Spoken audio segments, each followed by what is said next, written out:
The night was dark and stormy on the island of Asgard. Thunder rumbled through the clouds looming over the golden spires of the kingdom. Odin, the All-Father of the Asgardians, paced outside the healing rooms, awaiting news of his newborn son. "My king, you have a healthy baby boy," announced Aer, the chief healer. Odin swept into the room where his wife Frigga cradled the gurgling infant wrapped in a red cloak. "He shall be named Thor, future wielder of Mjolnir and God of Thunder," declared Odin proudly. Yet ominous tidings arrived that night too. Voldemort, the dark elf warlock, had heard of a prophecy foretelling his downfall at the hands of Odin's heirs. Enraged, he mustered an army of trolls, giants and sinister creatures to march on Asgard and destroy the child. Odin rallied Asgard's warriors to meet Voldemort's forces in battle. As the Dark Army encroached on the Bifrost Bridge connecting Asgard to other realms, Odin turned to Frigga. "Take Thor to Midgard. He will be safe there among the mortals," he said.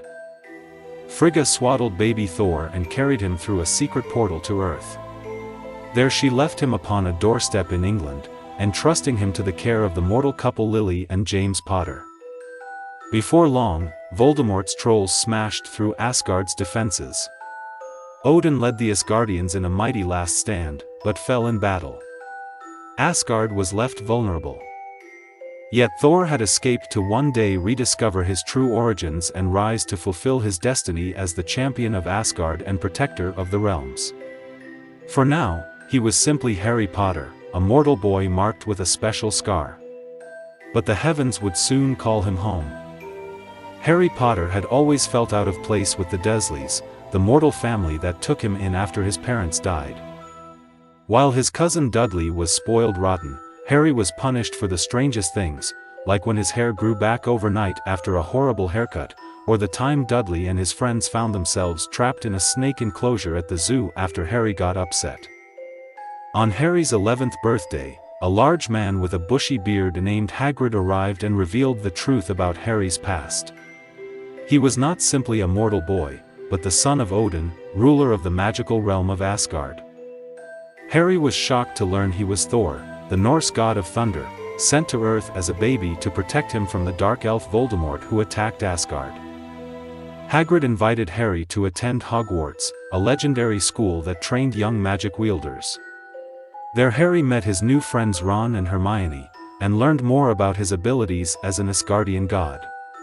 Under the tutelage of Headmaster Dumbledore, Harry reawakened his innate powers over lightning and storms. He could now summon Mjolnir, the mythical hammer that channeled his godly strength. But Harry's destiny caught up with him quickly.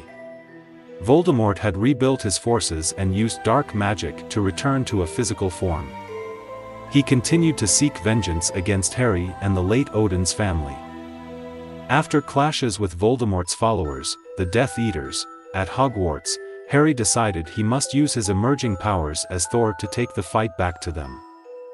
At the end of his first year, Harry returned to London with Hagrid. But secretly, he asked Hagrid to help him find a way back to Asgard. He needed to unlock the full extent of his abilities, determine his rightful place in Asgard, and protect his newfound home on Earth from Voldemort's evil. The Battle of Hogwarts raged violently through the night. Voldemort's army of Death Eaters and sinister creatures besieged the legendary school, clashing with the valiant students and professors in its defense. Harry strode through the chaos, Mjolnir crackling with electricity in his grip. Flashes of lightning marked his path as he struck down Death Eaters with mighty blows. But his eyes were fixed on one target only, Voldemort himself.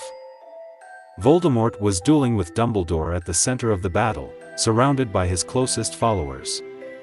Harry's friends Ron and Hermione fought bravely to help Dumbledore, who was still the greatest wizard Harry had ever known despite his mortal limits. Seeing Dumbledore struck down by Voldemort's killing curse, Harry felt a surge of rage like he had never before. The power of the ancient Asgardian gods flowed through him. The air rumbled with thunder as Harry raised his hammer to the skies. "You destroyed my family and realm once before, elf. Never again," Harry bellowed. Bolts of lightning answered his call, obliterating Voldemort's guards instantly. A blast of silver energy from Voldemort's staff met Mjolnir's power head-on. Harry gripped his hammer with 2 hands, channeling the electrical maelstrom through his weapon. With a mighty cry, he overpowered Voldemort's magic and unleashed the lightning in one focused strike. Voldemort's body cracked with energy as he disintegrated, destroyed permanently at last. The remaining Death Eaters scrambled in retreat. Hogwarts had been saved from the dark forces. In the aftermath, Harry comforted his friends, feeling optimistic about rebuilding and restoring peace. He gazed up at the clearing sky, knowing he still had much to learn on his journey as both a mortal wizard and the Asgardian god of thunder. With Odin gone, Asgard would need a new king to defend the realms. But for now, Harry thought happily, this little corner of Midgard was his home.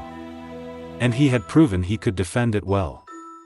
Wherever he went next, Harry knew Ron, Hermione, and all he had come to love here would forever be part of him.